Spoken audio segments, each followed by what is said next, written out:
Alam mo ba? Kadikit na ng selebrasyon ng Chinese New Year ang Dragon at Lion Dance na pagtatanghal.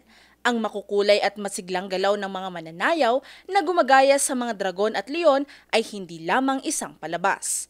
Ang mga sayaw na ito may malalim na pinagmulan at mahalagang simbolismo sa kulturang Tsino.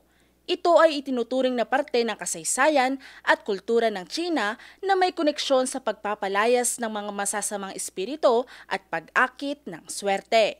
Pero, kailan nga ba ito nagsimula at bakit mahalaga ang pagtatanghal na ito tuwing may Chinese New Year? Ang Dragon at Lion Dance ay mayroong mahabang kasaysayan na umabot ng ilang libong taon. Sinasabing ang pinakaunang paglitaw nito ay noong panahon ng Han Dynasty.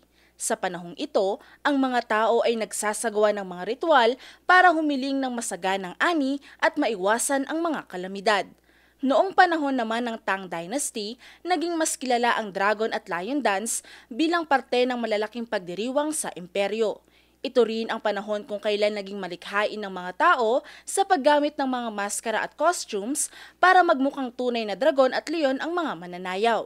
Ang dragon ay kinikilala bilang tagapaghatid ng kapangyarihan, swerte at kalusugan, habang ang leon ay sumisimbolo sa katapangan at proteksyon. Sa Pilipinas, malaking impluwensya ang Filipino-Chinese community sa pagdiriwang ng Chinese New Year.